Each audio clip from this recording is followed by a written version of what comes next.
First thing that I'm going to address is the repair regulations, also known as the tangible property regulations.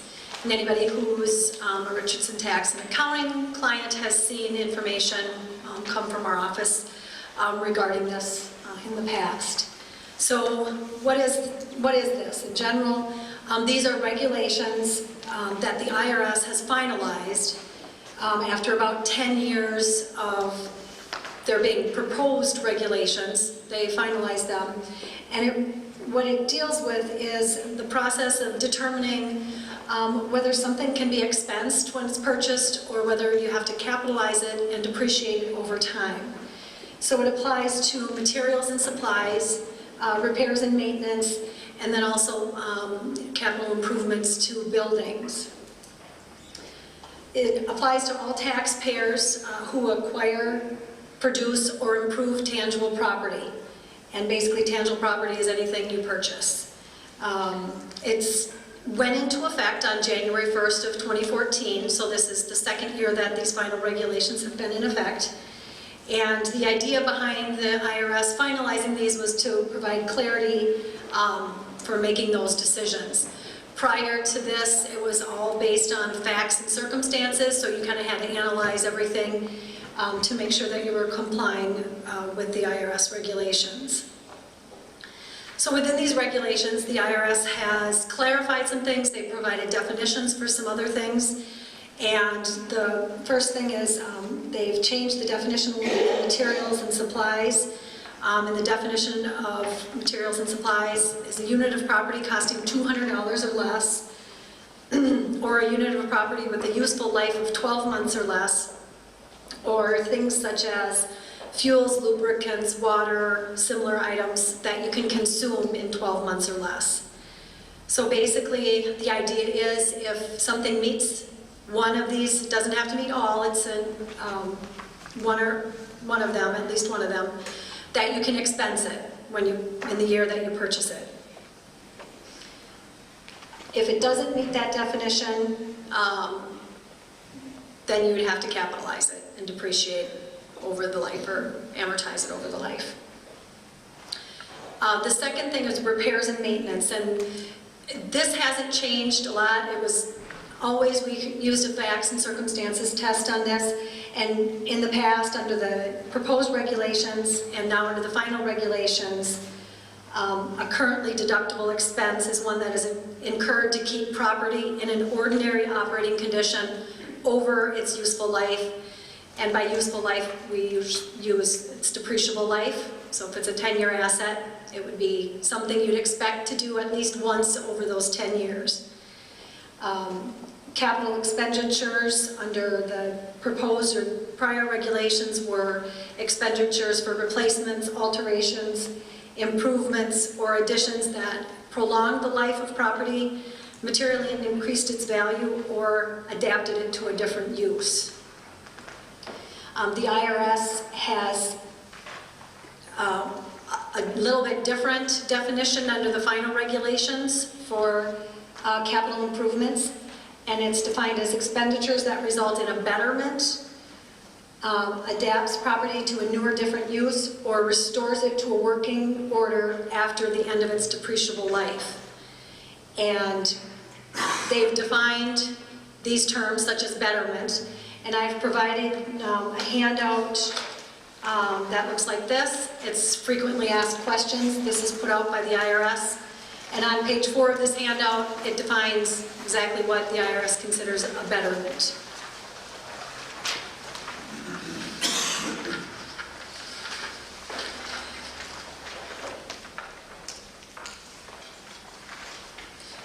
So within these regulations, the IRS has also provided a number of safe harbor elections.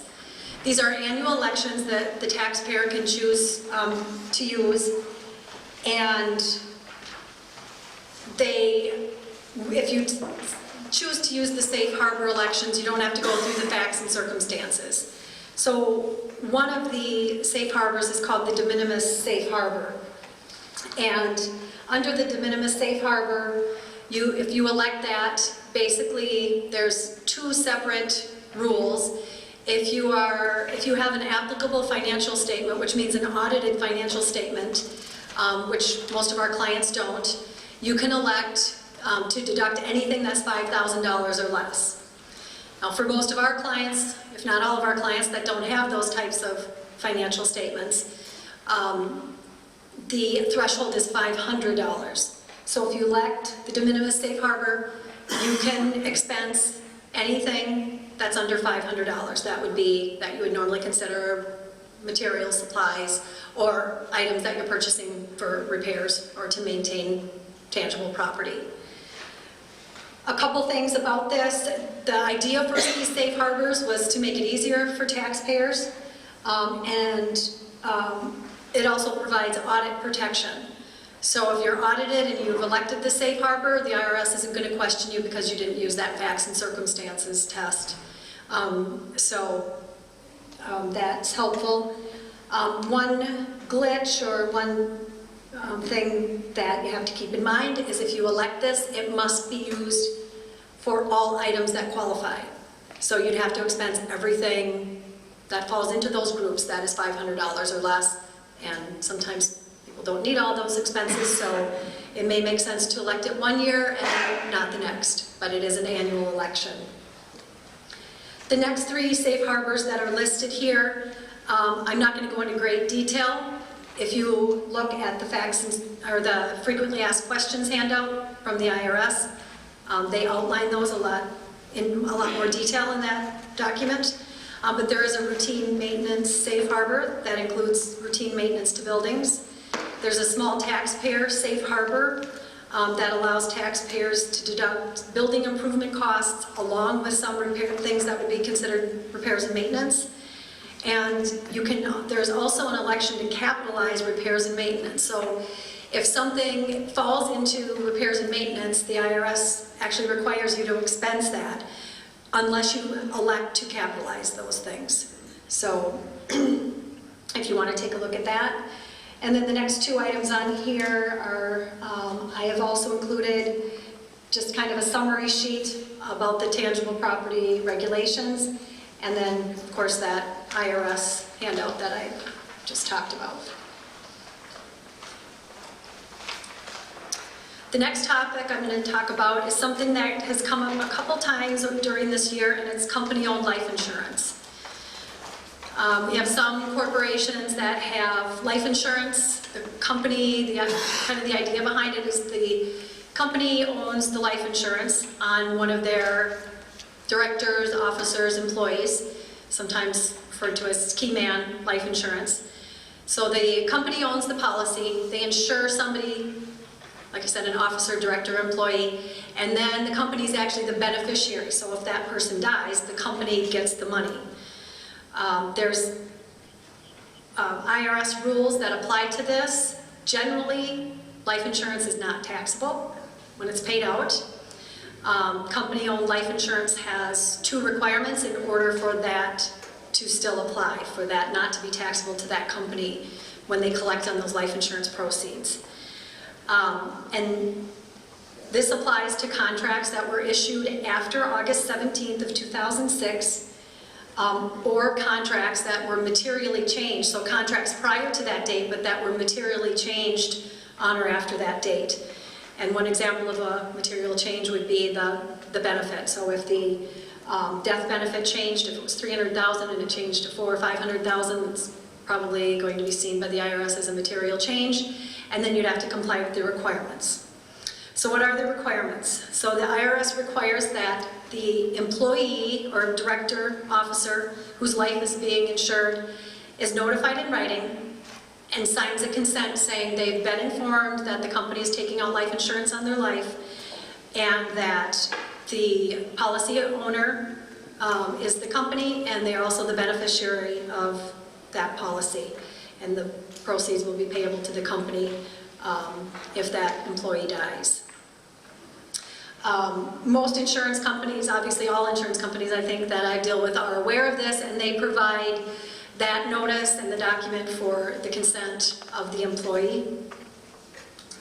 The second and little or lesser known requirement is that you have to file an informational return. The company has to file an informational return with the IRS with information on each employee or officer or director that is insured.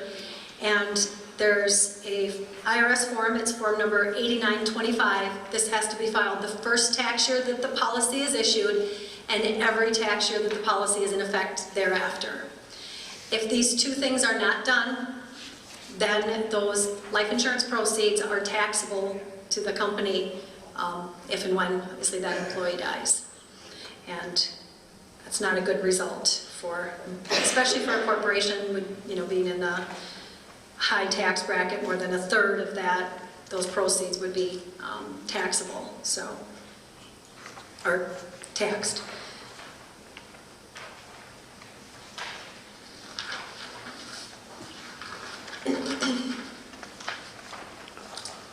Okay, the next issue I'm going to talk about is 1099 reporting. We've talked about this before, but just as a reminder, a taxpayer must issue a form 1099 miscellaneous to a vendor when the taxpayer, in the course of a trade or business, pays the vendor over $600 during the year for rent or services.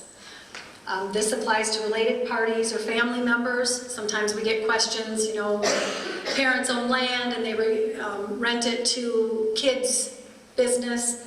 That still requires 1099. In general, payments to corporations are exempt, except for attorneys and medical providers, doctors, and veterinarians. Several questions over the last year regarding veterinarians, and there is some tax memo that came out from the IRS that says that they consider veterinarians medical providers and therefore need to get 1099s even if they're a corporation.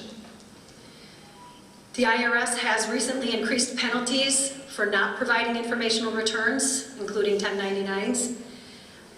It's up to $250 for the return that needs to be submitted to the IRS, and $250 for each 1099 that's not given to a payee. So it's basically $500 per 1099. So it can get quite expensive if you're not issuing those. Also, business taxpayers should request a signed Form W-9 from each vendor and from each landowner from whom they rent land. This is the W-9 is the sheet that gives the information of the taxpayer's names, social security or tax identification number that taxpayer would use to issue those 1099s. And this actually should be done annually. If you can't get this information, the IRS's position is if you refuse, you shouldn't do business, number one, with that person if they refuse to give you this information. And if they refuse to 1099, you're supposed to withhold from their pay and submit that to the IRS. One thing that isn't on here that has also come up with some discussions with an IRS revenue agent is auto expenses. So if you have business expenses that you deduct for using an auto for business purposes, you must keep a log. The log has to have the date, the business purpose, and the miles. And the IRS is taking the position that they're going to deny those expenses if the taxpayers do not have the log to substantiate the business versus the personal use of any autos.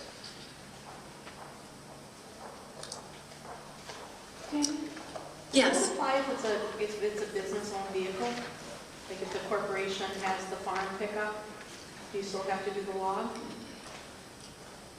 Usually, in that circumstance, if there is somebody that is using it for personal use outside of that, you should separate that out, yes. But generally, if it's a truck that stays there and you're just, using it, mainly for business purposes, then you're okay. But any personal use really should be documented and, substantiated. Mel? As long as you have a personal vehicle in addition to that farm vehicle, that would take care of it. That, yes, that does help, yeah.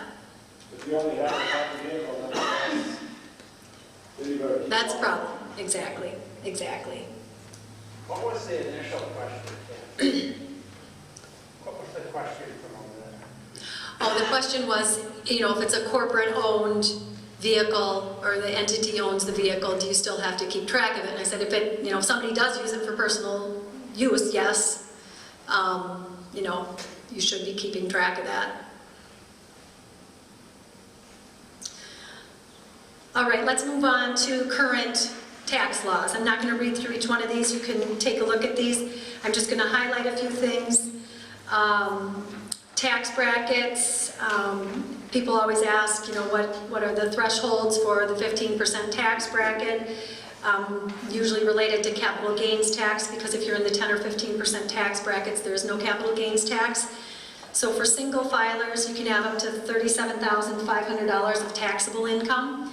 And taxable income would be income after you take either the standard or itemized deduction and then your exemptions. And then for married filers filing a joint return, you can have up to $74,900 of taxable income and still be in that 15% tax bracket and not pay any capital gains tax. For taxpayers in the 25 to 35% tax brackets, the capital gains rate 15%. And for those in the highest tax bracket, which is the 39.6% tax bracket, the capital gains rate is 20%. And just keep in mind, for high-income taxpayers, there's also that Medicare surtax on net investment income, and that's an additional 3.8% on top of the capital gains rates. So that applies to single filers with adjusted gross income of $200,000 and above, and married filing a joint return of income over $250,000. This year, the federal estate tax exclusion, so for those who die in 2015, you can exclude $5,430,000. And the annual exclusion for gifting is at $14,000.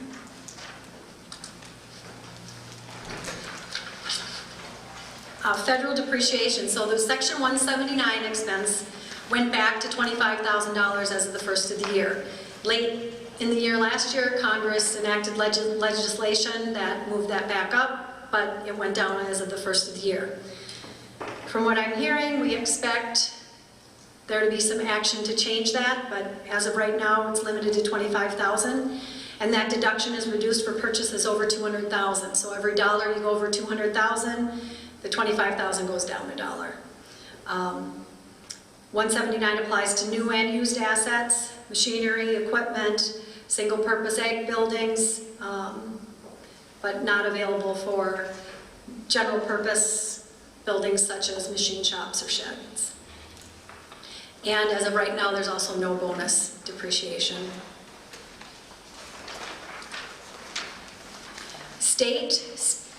The state now follows federal with 179, so the state's limited to $25,000 unless there's a change made. The state will follow that change.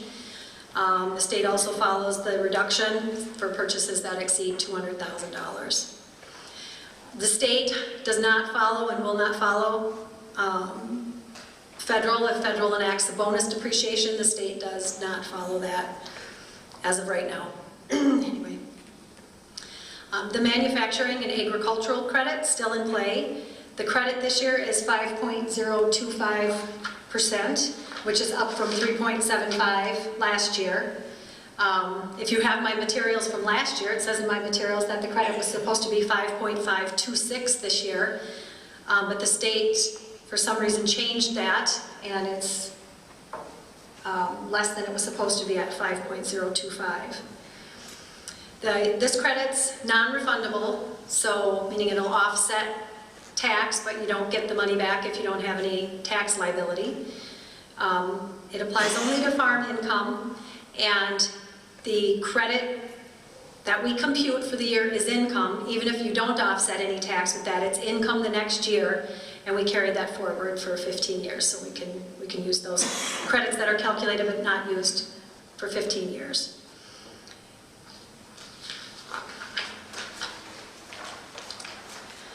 Also for Wisconsin, we still have that subtraction modification in place. That was for depreciable assets to get the depreciation in line with federal, because for so many years we had federal 179. That was different than state, so the basis of the assets for federal purposes and state purposes were different.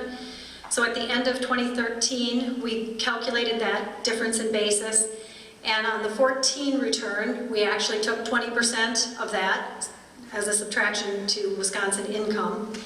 And we're going to continue doing that over the next 4 years, so 15, 16, 17, and 18. This subtraction continues even if you sell the asset during this period of time.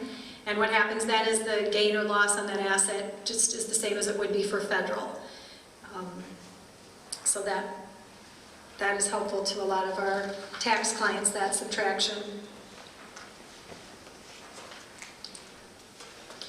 So now moving into next year, 2016, the personal exemption amount's going up a little bit, as is the standard deduction.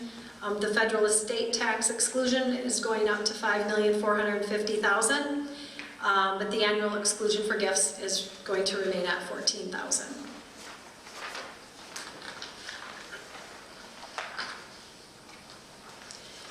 Also for federal, just some retirement things. The elective deferral for employees who contribute to a 401k, 403b, or 457 plans is $18,000. They're not changing that from what it was in 15.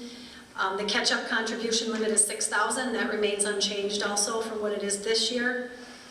And contributions to IRAs are again going to be $5,500 with a $1,000 catch-up contribution.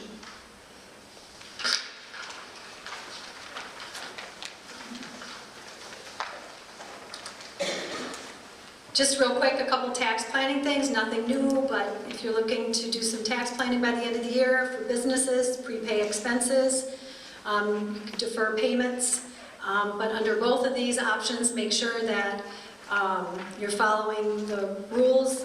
So to prepay expenses, you must be a cash basis taxpayer.